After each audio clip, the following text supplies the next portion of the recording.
Stand, what a drop of news we've got for you this morning. Is Jadon Sancho back at Carrington? Well, Ruud van Nistelrooy and Rene Heck they've been pictured at Carrington in the last few minutes. It's deal done for Zirkzee, but it's not. Here we go. We'll explain why we might get that today. And remember, we've got Romano on the show live at lunchtime. Also, a price has been set for De Ligt. Casemiro Saudi talks continue. Agate's waiting on United to complete his move. We've got an update on Ahmad, who may be signing a new contract. We've got clubs publicly coming out wanting Pellistri. We've got a big meeting going on at Old Trafford today in relation whether we go in for Branthwaite again. Oh my God, there's just so much. There's so much to get into, and I've probably missed half of it if I'm being honest. If I'm being serious here, I haven't known a big drop like this since Boxing Day, when you've had a day of eating a lot on Christmas Day. If you know, you know. Let's get into it. So much to get into on this morning. Mason Greenwood, of course, we can talk about him, Walshy. There is also an update on Rabiot from Fabrizio Romano that's come in. There's just so much. There is so much to get into this morning. I've got it all written down. I'm going to need my notes. Yes, let's fly into it. Okay, so I suppose the place to start is we're going to start off very, very quickly just talking about what the situation is with Joshua Zirkzee, and could we get that here we go today? Well, late last night, Fabrizio even replied to somebody about the here we go and said soon. So look, this deal's done. Like, it's done. Even I wouldn't go deal done, but it is done. Like, you know, I'm not going to do a video going deal done, you know, £34 million wages of this, because we're not there yet, but there's no danger. Like, there's no, he's going to go to AC Milan or he's going to stay at Bologna. He's going to be a Manchester United player. Even Di Marzio late last night at about 11 o'clock said that Man United have agreed to play the release clause. So a lot of people were going, well, it's deal done then. It's deal done. That's here we go. You know, it's done. You know, we know we've done the personal terms. We know we've done the agent fee. We know he wants to come to us. We've agreed to pay the release clause. It's deal done. And obviously that is deal done. But then Fabrizio said that there's still something that needs to be sorted out with Manchester United with regards to how they pay the release clause, because we have to give, well, Bologna have to give 50% to Bayern Munich. So if you give £34 million up front, that's a lot of money for Man United to give up front, because we might only have £100 million this summer, but we could probably buy 6 players with that who are worth £50 million each if you're going to pay $15 million year one in instalments and amortization, all that shit I don't even want to talk about. But basically United might not want to pay £34 million up front. So what they might do is say to Bologna, well, we'll give you a little bit more. We won't pay the release clause. We'll pay a little bit more than that, but we'll only give you 15 million in year one, and we'll give you 15 million in year two, and then we'll give you 10 million in year three, which is 40 million. So that's where we're at with the Zirkzee thing, and that's what Romano's talking about. So it's so close you can almost touch it. It's hotter than the sun, but it's not here we go quite yet until United tell Bologna how they're going to pay for it, because we are going to do the deal. It's just about how we pay for that deal. And I think if we don't want to give them 34 million up front, then we might have to do some sort of little bit more but pay less in year one. So that's where we are with that. There's also an update around De Ligt that, and look, as I said with Zirkzee, the here we go, I mean, it probably won't happen for another bloody month knowing United, but it literally could happen in the next 5 minutes. It really is just that final bit with Bologna. On De Ligt, apparently we're going to pay £38 million is the rumour this morning. Look, again, De Ligt is very, very close. Very, very close for Manchester United. What we pay, we can judge when we get the official notification on what we're going to pay and what wages we're going to pay. And I think at that point, there are still a lot of United fans that look at that De Ligt deal and are not convinced. I mean, they aren't. And I suppose we just have to look at how that works out. But significant news this morning is that Ruud van Nistelrooy and Rene Heck have just been pictured arriving at Carrington. It is the first day back for Manchester United training today. There is a big meeting taking place today. Whether Ruud and Rene will be part of that, whether Van der Gaag will be there at Man United today or whether he's already left, what's Steve McLaren's role now, we don't know any of these things, and I think we'll start to get more information about it. But 100%, Ruud van Nistelrooy and Rene Heck are both at Carrington today. They've been pictured there Will Jadon Sancho be there? Will Mason Greenwood be there? Well, we'll talk about that in a moment. But the significance of Ruud van Nistelrooy and Rene Heck being there is massive because, they're not turning up for a Carrington training ground tour. They're there to be part of day one training with that squad and be there from the very start. We know that there were work permit issues last week.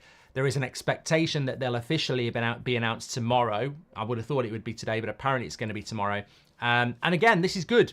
We can't have everybody we want there from today, but having the key training staff there from day one just sets the stall out so that the players from day one, whenever they're back, know that this is the new world for Manchester United around training. Secondary to that, this big meeting that's taking place today will involve Ten Hag, Ashworth, Wilcox.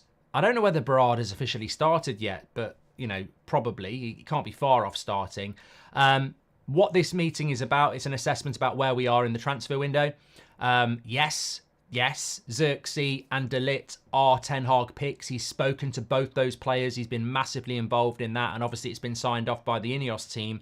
But today's meeting is going to be about, do we go back in for Branthwaite? Do we put another... In fact, just completely freestyling here. Would you bid again for Branthwaite? Just yes or no.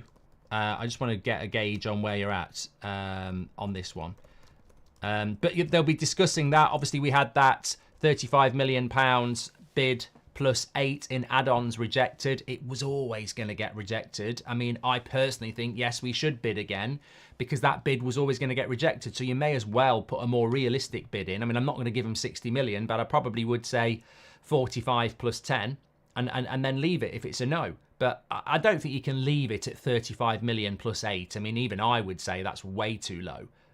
That's a crap deal for Everton. I would say offer them 45 plus 10 and then walk. That's what I would do. But they'll be discussing that today. I think they'll be having major discussions about player exits. Contrary to what people think, let's take a random player like Harry Maguire or Victor Lindelof. It matters. Or Aaron Wan-Bissaka. Take whoever you think. Or Eriksen. Although Eriksen won't be there today.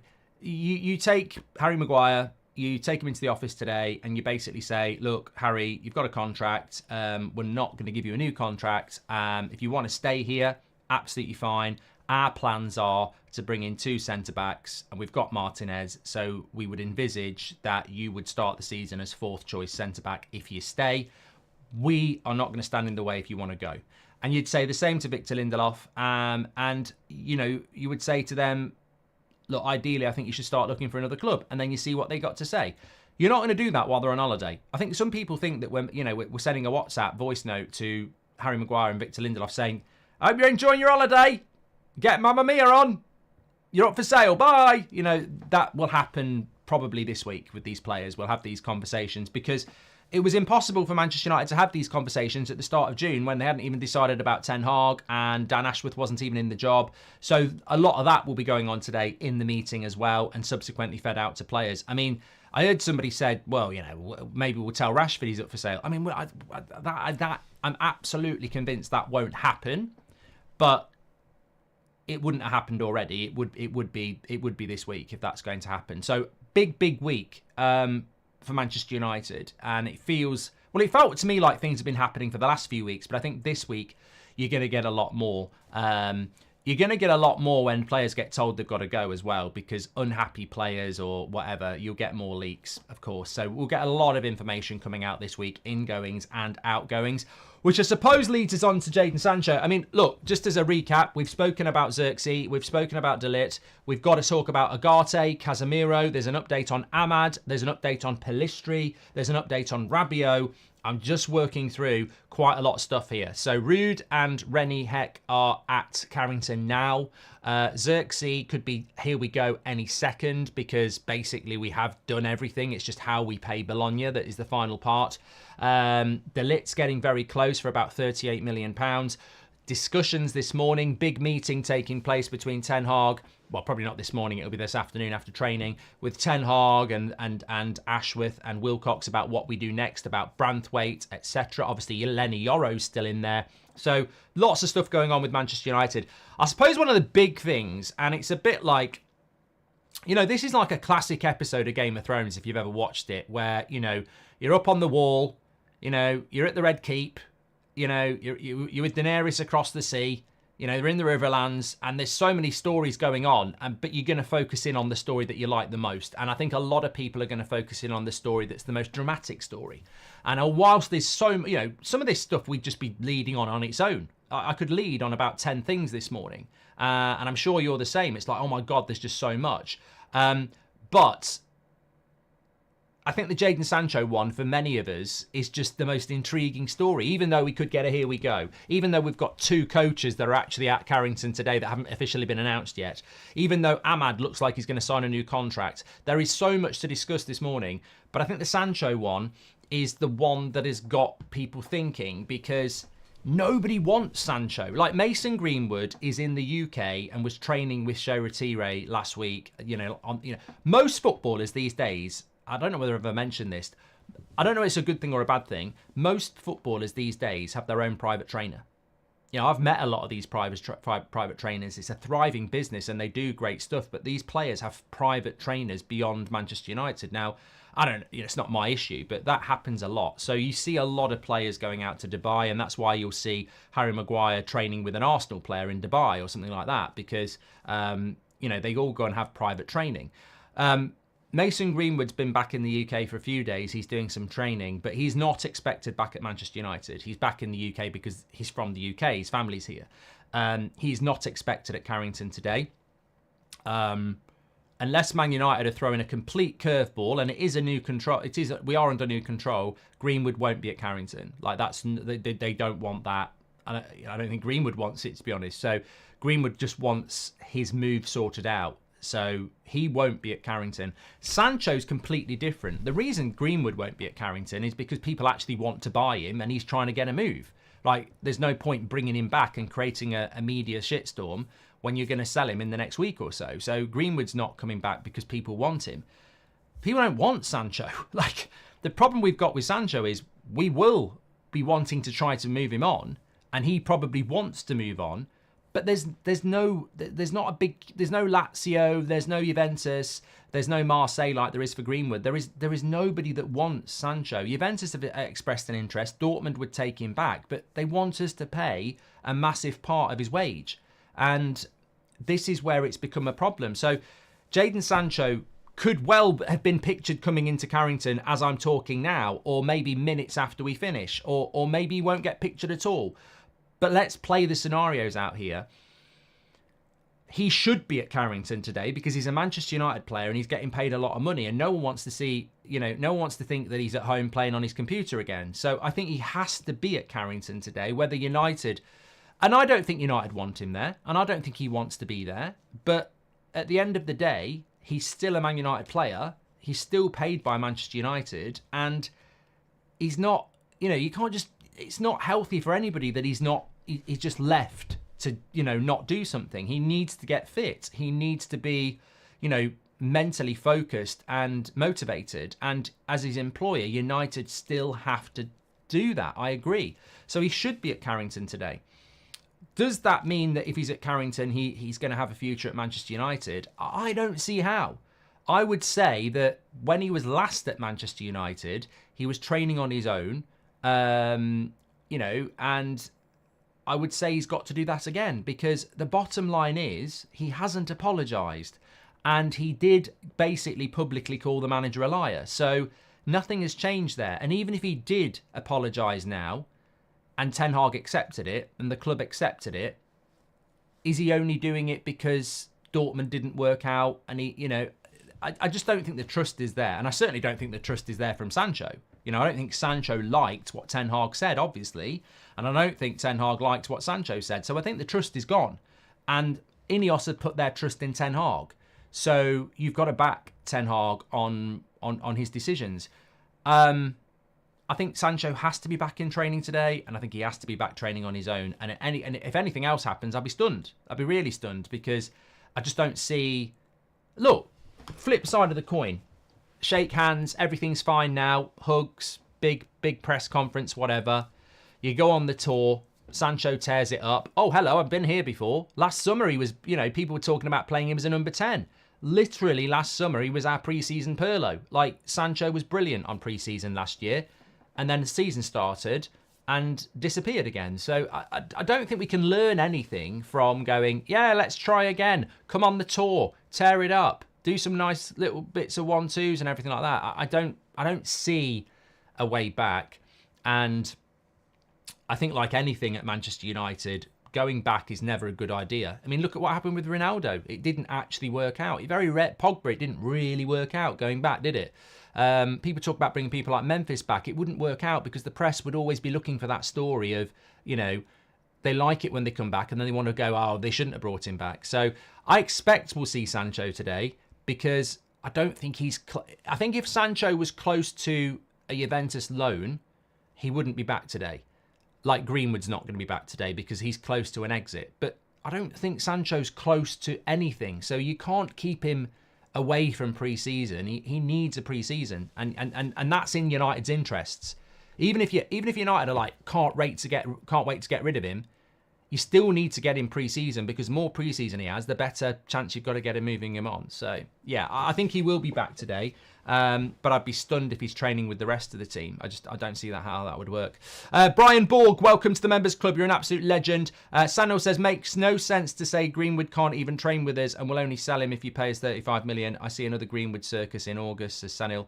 No, I think you miss. I think I know there are people in the chat that want Mason Greenwood back. That's fine. I think you're misinterpreting the situation. We're not banning Mason Greenwood from training at Carrington.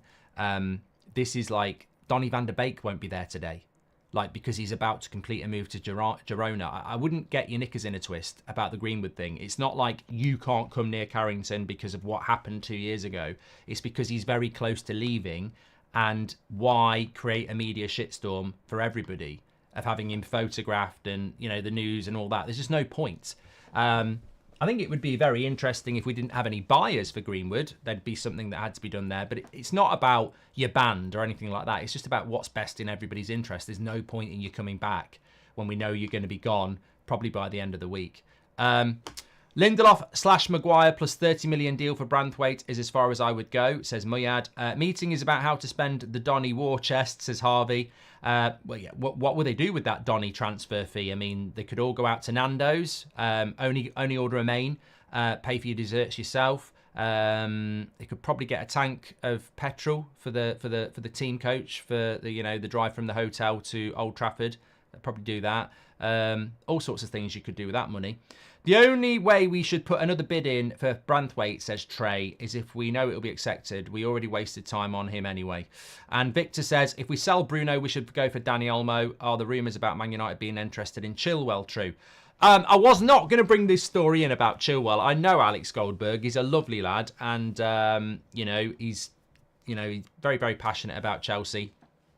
I haven't spoken to him and he's not messaged me about it, which surprises me because he never shut up. He never stopped messaging me about Mount, which leads me to think I don't think there's anything in the Chilwell story. I mean, look, all I would say about Chilwell is, why would you go for Chilwell? Just look at Luke Shaw and Ben Chilwell over the last 2 years, and if you run a graph of when they're both fit and when they're both injured, that's why you wouldn't go for Chilwell. There is so many times they're both injured at the same time. So why would you go for Chilwell?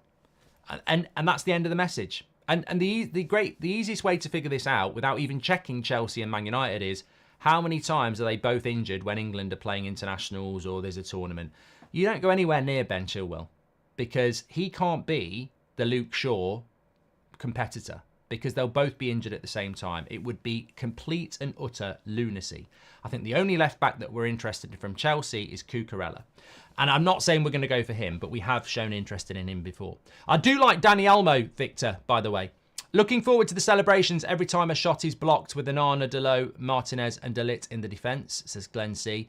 And I like the way you've left the left back out there, Glenn, as well, because God knows he will be fit. Excited that Van Nistelrooy will be working with our young strikers. He's a great signing, says Sticks.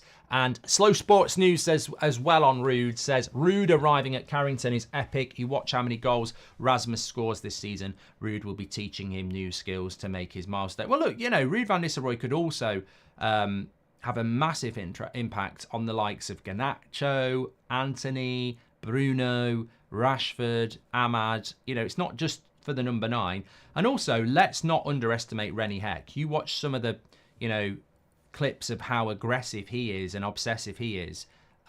These people are going to come in with a point to prove as well. And also, it's very interesting that the contract that Ruud van Nistelrooy is going to get is 2 years, which is exactly what's left with Ten Hag. So they're all going in knowing they've got to hit the ground running if they want longer deals. We haven't got this exciting summer transfer window in a while. Ten Hag is brewing something really good, says Thomas. Well, no, let's not. Yeah, I agree. But it's not just Ten Hag. You've got to have the structure above him. I said this last night, if you've not seen the video. I've not known a transfer window like this in maybe not even Sir Alex times, because Sir Alex didn't always get backed. The amount of times we'd need to buy a midfielder and Sir Alex would go, there's no value in the market. So it feels to me like it could be one of the biggest summer transfer windows we've had in 2 decades. And I said that back in April. I was talking about this summer transfer window saying it's going to be potentially the biggest summer transfer window we've had in 20 years. Now, it's not there yet because we've not done anything yet, but that is what we're potentially looking at. And we need it. It's not sensationalist. We actually need it. This is an accumulation of bad transfer windows that have led to the point where we need this epic transfer window. It's not because we've been taken over by Saudi Arabia or Qatar or Abu Dhabi and they want to pump money in. We need an epic summer transfer window for all the mistakes and all the lack of activity in the January transfer windows and the summer transfer windows over the years. We're in this situation now where we actually have needed this for a very long time. I mean, if I'm being honest, it's a bit like hitting a reset button. We need to do that. Now, obviously, you can't reset, but you need to do as much as you can. I believe Ten Hag prefers strikers who excel in link-up play like Martial and Kane. Zirkzee fits this well. He likes to see Rasmus as the same. People forget Rasmus is young and can develop, says Abhijit. And 25th Barn says, if there is legitimate attitude change from Sancho, maybe, just maybe, there is a chance. Otherwise, he needs to go. Look, rehabilitation, second chances, of course, but there has to be a willingness, and we've not seen any willingness from either side to do that yet. So, and I think if they were going to do it, there'd have to be some sort of public interview, wouldn't they? They'd have to really sell it as a PR piece. Surely Maguire and cash for Branthwaite is possible, says Lidl on quality. Well, look, we'll hear what happens with Branthwaite. I really do feel like, we've had a lot going on recently around De Ligt and around Zirkzee, but I don't think you're ready for what's about to happen over the next few weeks because there's just so many stories. Like, honestly, the last week or so, it's really been De Ligt and Zirkzee. You think about the potential of what's about to happen. What's going to happen with Sancho? What's going to happen with Greenwood? What's happening with Maguire? What's happening with Lindelof? What's happening with Wan-Bissaka? What's happening with Casemiro? What's happening with Ugarte? What's happening with Ahmad? What's happening? There's just so many stories that need concluding. That are going to come out over the next days, hours, and next 2 or 3 weeks. So it's going to be really interesting. Make sure you subscribe, bottom right hand corner, because we're ready to go, of course. Okay, so spoken about Sancho, spoken about Greenwood. Ruud and Rennie are at Carrington today for the first day of training. We've spoke about Zirkzee. We've spoke about De Ligt. Let's talk about Casemiro. So we've got Fabrizio Romano on the show just after 2 o'clock today. He's already been quite busy. But Ibrahimovic has confirmed, Zlatan has confirmed that Milan are out of the Zirkzee race. He's the past. We have a player in mind. I won't say his name. There is somebody. Let's see. So that is confirmed by Zlatan. I did say that to you last night. That AC Milan were no longer looking at Joshua Zirkzee and they were now looking at Morata. That was on the show last night, but it's now officially come out from Zlatan Ibrahimovic. I don't know what Zlatan's role is at AC Milan. Is he a sporting director? I don't know. But he has confirmed that Zirkzee is the past and they're now looking elsewhere. So look, I mean, it's deal done. It's just when Man United decide to say, here we go. So, yeah.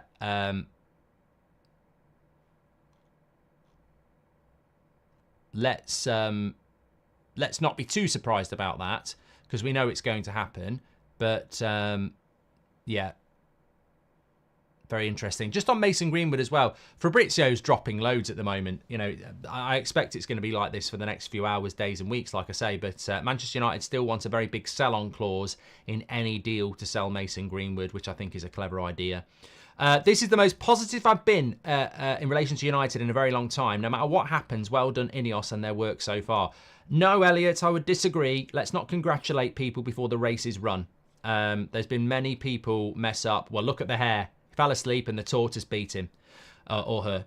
What could be United's net spend this window, Mark? I've got no idea because I think it's irrelevant, Sud. I really do. Net spend is irrelevant because you talk about spending 150 million and selling, 60 million.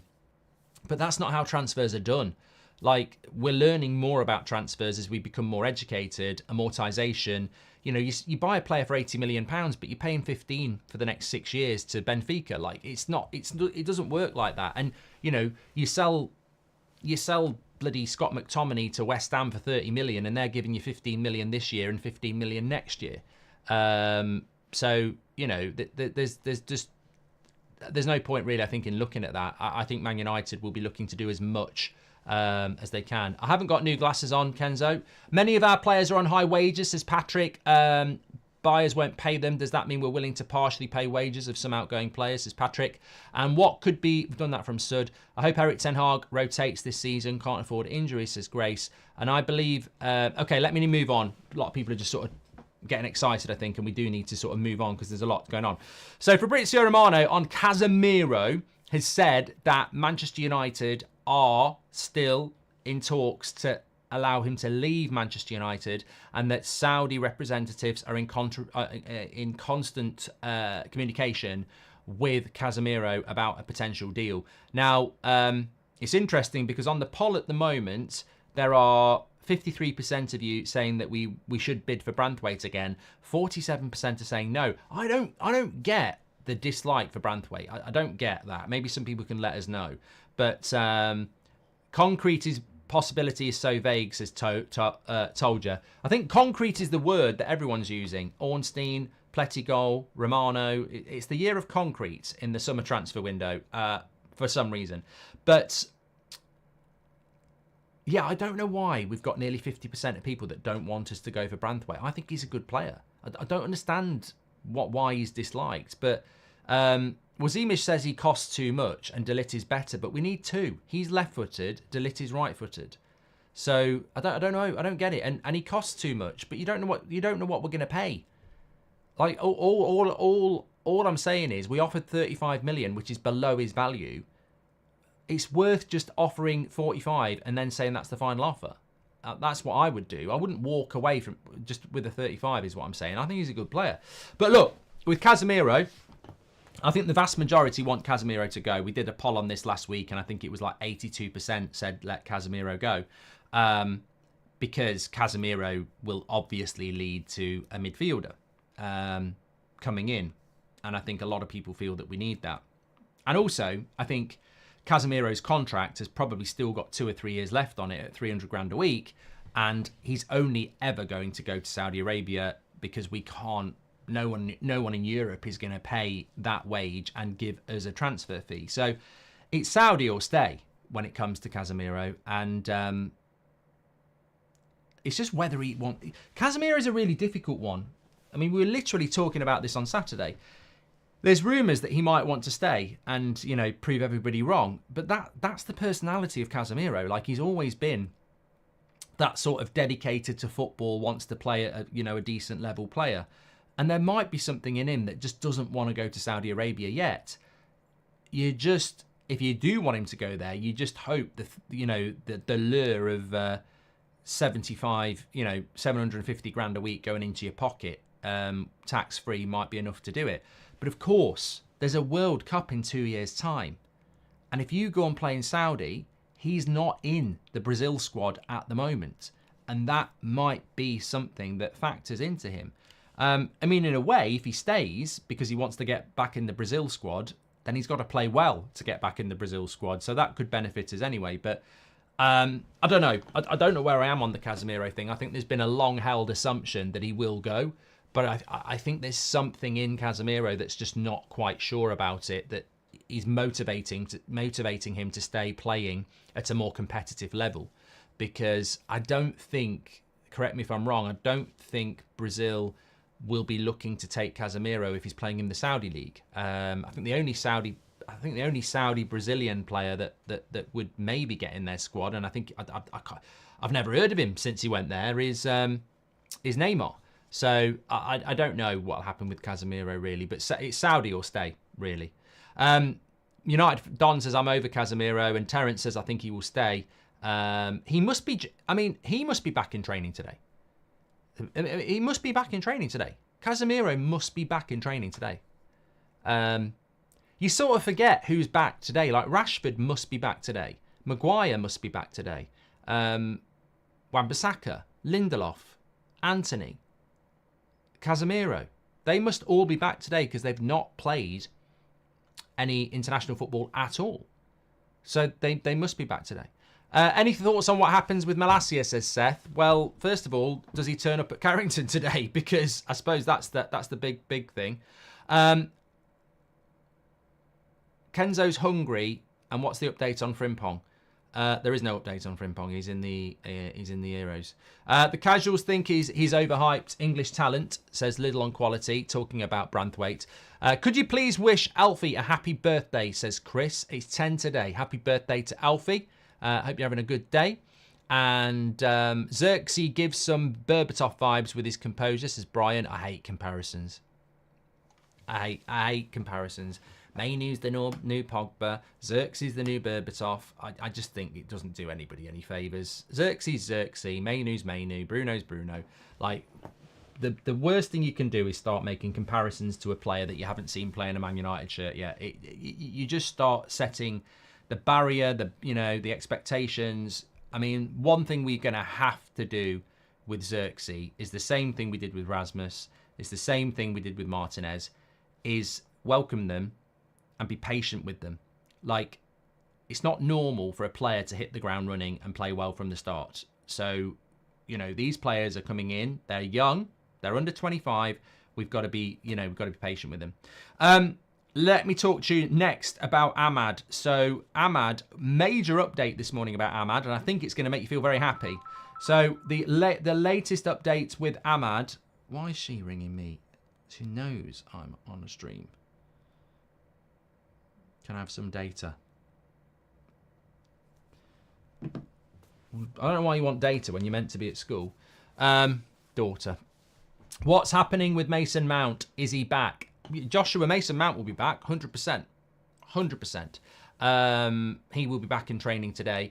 But look, Ahmad update's really interesting. We've been talking about Ahmad quite a lot. Now, what the situation has been with Ahmad all summer, and I've mentioned it a few times on here, is that last season was meant to be the breakthrough season with Ahmad. Fabrizio has said this morning that Manchester United are expected to open contract talks with Ahmad in the next few months. He's seen as an important player at Manchester United for the season ahead. This is really good. This is really positive. I do wonder if it means we're not buying a winger now. Now, that's a completely different conversation. So, it's that's a different conversation. If Anthony's staying and Rashford's staying and Garnacho's staying and Ahmad's staying, then we're probably not buying a winger, are we? Let's be honest. Which is disappointing because I think Elise would have been... I spoke about it last night. I'm not talking about it again. We need creativity out wide. Elise would have been the dream, and he's gone to Bayern Munich, so we don't do anything. Which I'm not happy about. I think that if you highlight a problem that you need to bring somebody in for, and then you don't get them, and then you solve that problem from within, why were you looking outside anyway? That bothers me. I hope we're still going to bring a winger in because we already had Ahmad, we already had Rashford, and you were still trying to get Elise, and then you don't get Elise, and now you're going to go, let's stick with what we've got. I don't like that mentality because you've already exposed a weakness that you were looking at, and now you're not going to do anything about it. So I hope we still do bring a winger in. I think with Ahmad, the reason I thought he might go is because he has been overlooked a lot last season for players that were playing worse than he was. I mean, he was overlooked in the FA Cup final. And I think Ahmad probably at the end of last season would have been thinking, I need to go and play football. I need to go and play first team football. You know, I'm into my early 20s now. I believe in my own talent and I need to go and play football. And I think he would go and have that conversation. And what it appears has happened is he's had that conversation and he's been told, no, we don't want you to go. We're going to give you a new contract. We believe that you are a good enough player for us here, which is good news because they've got to play him now. Because if you keep a player, I mean, remember Ollie did this. Lingard had been on loan at West Ham. West Ham wanted to give us 30 million quid. And then Ollie had a chat with Jesse and said, oh no, you're going to be part of my plans. And then he never used him. And then Lingard went for free. Now, you can't do that. Like, if Ahmad's saying, I need to play. And if you're not going to play me, then I need to go. And then United go, no, you don't need to go. We're going to play you. We've got to play him now. Like, he can't be sat on the bench watching Rashford, Garnacho and Anthony. Like, he has to play. If Ahmad is staying, he has to play. Because we all know there's a talent there. And we all know he's a massive fan favourite for a reason. So he's got to play. If we're going to give him a new contract and he's going to stay, then he has got to play. Because there is absolutely no point in keeping him if we're not going to use him. He's at that point of his career now where he needs to play. So this is a significant update this morning that Man United are saying he's a big player for Man United and they want to give him a new contract. So I can't see us buying a winger now. Honestly, when I saw that this morning, I was like, I can't see how we're going to buy a winger. Has the Elise collapse made us go, well, let's look at what we've got? I think that has to be the explanation because I can't see how you would keep Garnacho, Rashford, Ahmad, Anthony and buy a winger. And Ahmad would be happy to stay. So I think we're probably not buying a winger now. That's my conclusion from that. Am I happy with that? I just want some creativity from the wing. If Ahmad's going to provide that creativity, fine. But we haven't seen enough of Ahmad on the wing to know whether he's the sort of guy that's going to whip a cross in. For me, Ahmad looks more like he's a very unique player. He can get past people. He's not really a cut inside and shoot player. He is a creative. I just want to see him. If we're going to use Ahmad, use him. Simple as that. Give him a bigger role in the team, says Isaac. Exactly. I agree, Mark. Just trying to describe his style, says Brian. Thank you, Brian. Zirkzee is another Zlatan and could be better than Haaland, says Simon. Yeah, way to go with the overrating. Elliot says, about my positivity, the fact that we have proper people in the office is the first step. I know we haven't got the players yet, but this is a must start. They're all going to come, Elliot. All those players will come. James Cave says, morning Mark, are you pleased to see us strengthening the spine first? Fullback and wingers are important, but everything hangs around the spine. 100%. Games are won and lost in the midfield as well. And I think centre back was our biggest weakness last season because we couldn't play the way we wanted to play. And I think that midfield is and striker, obviously, we need to look at. Rabiot is a free agent. Also, Chiesa, 20 million bargain, says Tony. Hi, Mark. Casemiro plus 25 million for João Neves, says Sadindra. I'm just trying to understand this. Yeah. Casemiro can't go to Benfica, mate. They can't afford 300 grand a week. I doubt Benfica pay anybody over 100 grand a week. So no, he can't stay in Europe. No, that doesn't work, unfortunately. Christian says, hi Mark, what about Neto and Araujo at Benfica? Don't know anything about them, Christian. Patrick Lynch says, keeping Ahmad and not getting a winger is probably due to priority needs in other positions. Maybe difficult to get all our targets this summer. Absolutely perfect, Patrick, you're spot on. And Sean Turner says, we have to get a winger, possibly losing Greenwood and Sancho. They need replacing. A couple of injuries, we've got no options, and I fully expect 2 centre-backs to come in. Varane, Lindelof and Maguire will all need replacing. So, look, we could still, of course, go for a winger. There is every possibility. Just talking about wingers, by the way, Pellistri, another fan favourite, another player that is doing very, very well at the moment in internationals, semi-finalist with Uruguay in the Copa America. Apparently, I think it's actually the Valladolid manager, Real Valladolid in La Liga, talking about how they'd love Pellistri to come and play for them. But they might not be able to afford it, so maybe a loan deal, but it'd be great for him to come and play with us in our style. I'm like, shut up. Who do you think you are? Never bloody heard of you. Come on. We're not a bloody charity. This is a guy who's playing for Uruguay. He's a first teamer for Uruguay. We're not bloody loaning him out to Valladolid to help him out. Piss off. Give us 15 million and we'll talk. Like, we're not loaning Pellistri out again. No. This ain't some bloody youngster who might be good in the future.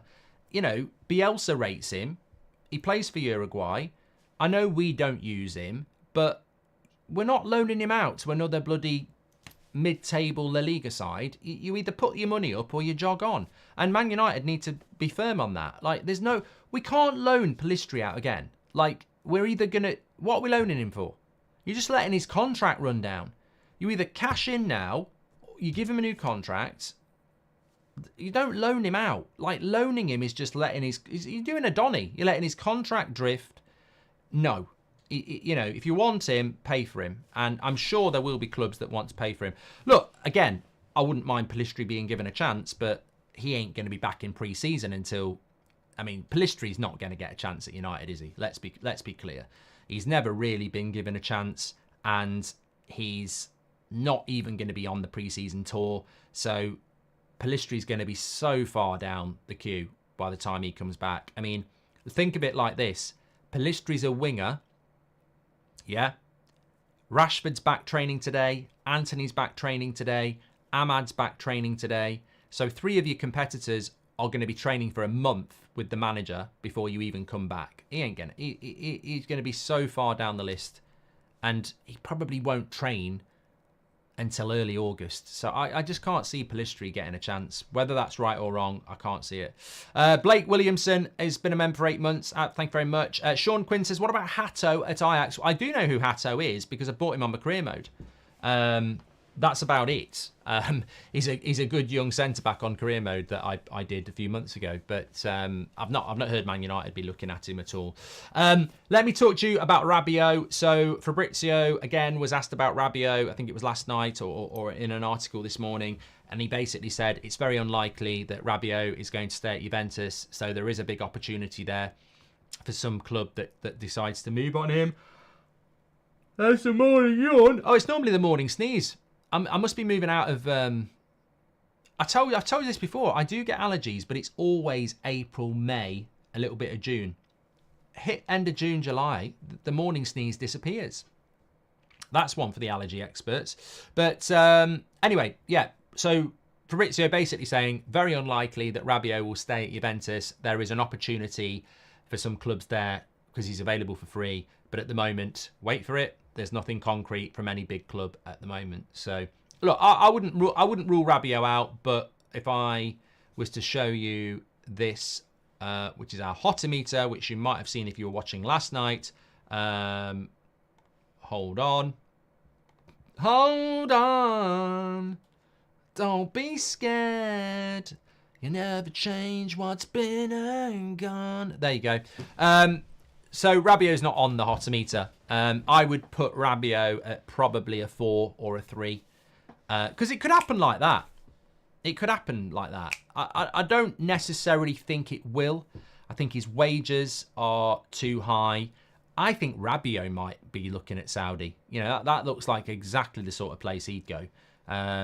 Because it's always big wages with him. So I don't see Man United going for Rabiot, but I'd never say never because we've tried the last 2 years. He'll definitely be in the conversation. Like, they'll definitely be in that meeting at some point, maybe today, maybe they've already had the conversation. They'll say, look, we've tried for Rabiot for the last 2 years. He's available for free. Do we try again?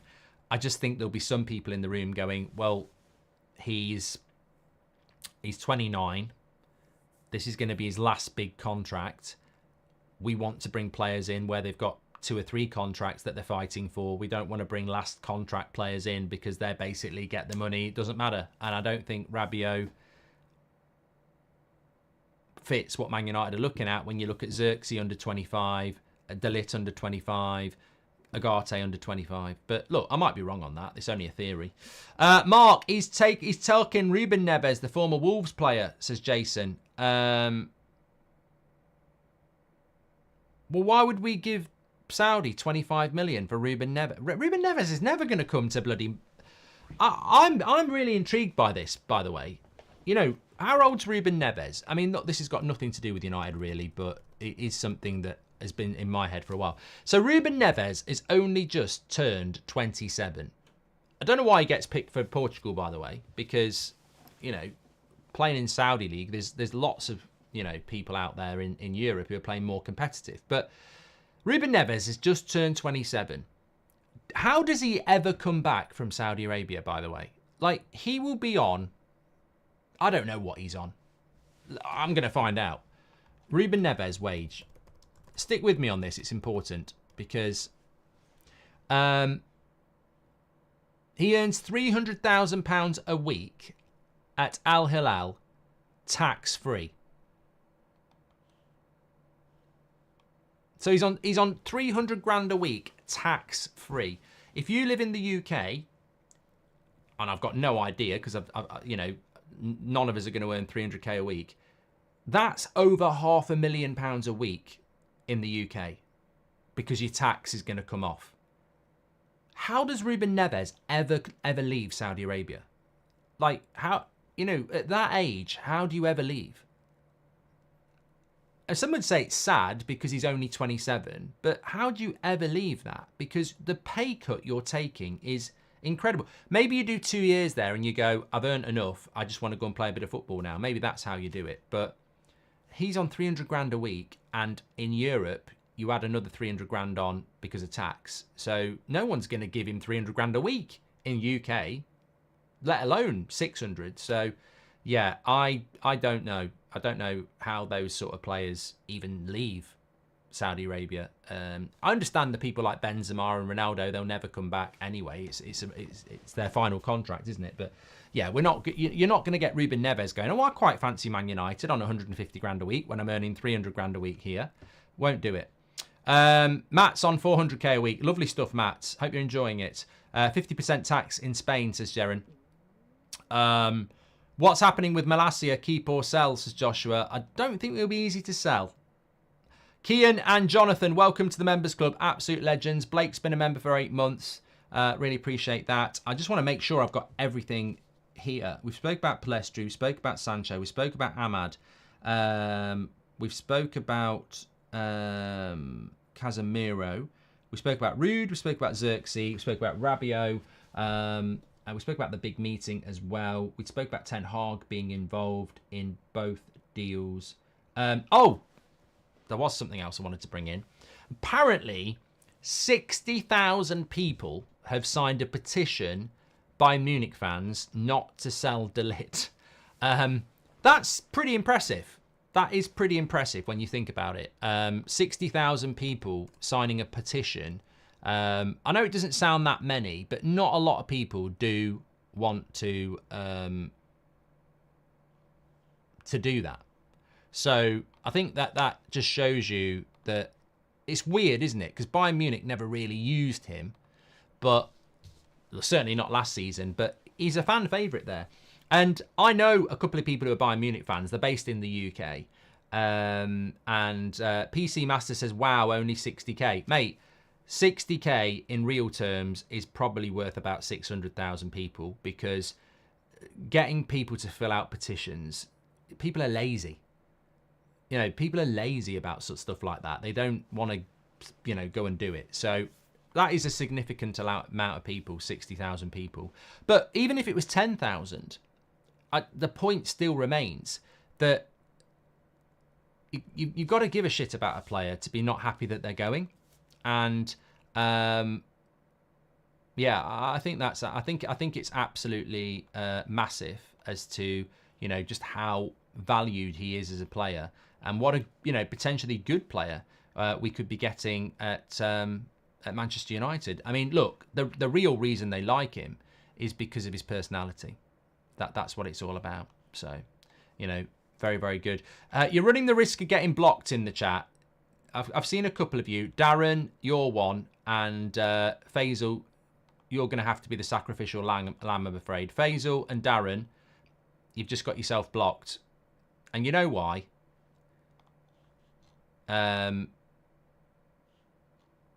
You know why. Right. Yeah, I just think he's a lot of. Well, no, I didn't finish the story. I know a couple of Bayern Munich fans who are based in the UK. Look, I'm not here to judge, and apparently they watch every game, and Bayern Munich's their team. Steve from Swindon and Darren from Norwich, but that's not their real names. And I was saying to them about De Ligt, and I was like, well, you didn't pick him last year. You had Eric Dyer, and they said the reason Bayern Munich fans like him is because of his personality, his desire, and people actually do think he's better than he is, and he should be playing games. And that was about as much as I could get out of them. I still don't really understand why he's so popular with Bayern Munich fans, and yet he wasn't really getting picked last season, if I'm being honest. But look, I trust United on it. I would always say that De Ligt's a good player. I wouldn't put him in the top 10 centre-backs in the world at the moment, but I think that's where he should be. And if we can provide that, if we're buying a player that can be that, then, we will be the better off. Only thing I will say, and I haven't said it so far, and I was going to keep it back for Here We Go, but it's a bit negative for Here We Go, so I'll say it here. I really like De Ligt. I really liked Schweinsteiger. I'd still say in the 10 years I've been doing this, Schweinsteiger, Here We Go, is probably the most excited I've ever been. And we've had Ronaldo back, we've had Pogba, we've had Sancho, which I was so excited about. But Schweinsteiger was just one of my favourite players. And when he came to Man United, I was just, oh my God, this is just amazing. They sold us a busted flush, and they knew it. And in a way, Real Madrid did it with Varane as well. I was very excited about Varane. But Madrid and Bayern don't let players go normally that are at their best. And they sold us a busted flush. And I just... with De Ligt, he's under 25, so it's very different because, Schweinsteiger and Varane were touching 30. But I do worry a little bit as to why Bayern are so happy to get rid of De Ligt, because they're not normally a stupid club when it comes to removing players. But then I flip side it and go, well, we're not a stupid club anymore, or we're not meant to be a stupid club anymore. So hopefully it will work out. And he is under 25, so it is very different. But look, it is worth thinking Bayern Munich aren't normally stupid at letting players go. Zlatan's just given another update on why the Zirkzee deal clashed. I'm not disappointed by his agent. The truth is different. The reality is different. We've our own plan for the new striker, and we hope to make it happen as soon as possible. So he's basically saying it's not the agent fees that caused that deal to collapse, which, is I suppose, interesting. There we go.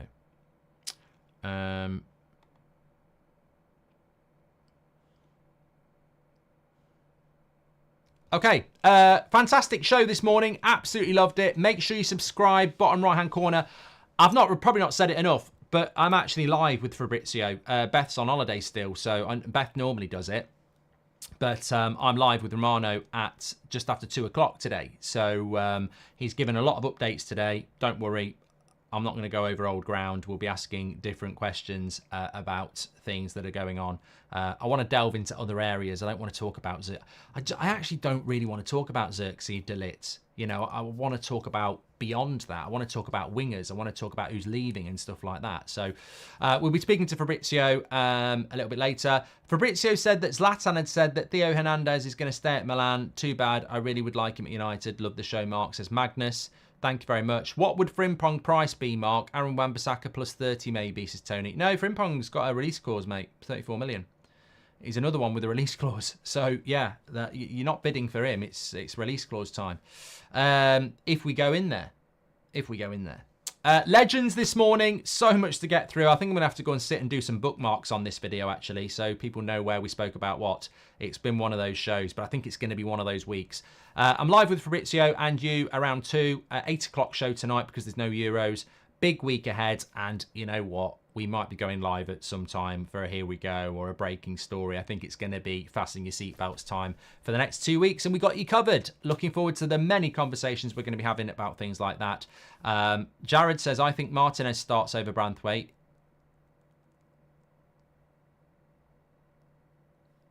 I don't think anybody else thinks anything different, mate. It's like saying I think water's good for you. Yeah. And on that bombshell, I'll see you later. Take care. Smash a like on the video, subscribe. I'll speak to you in a bit.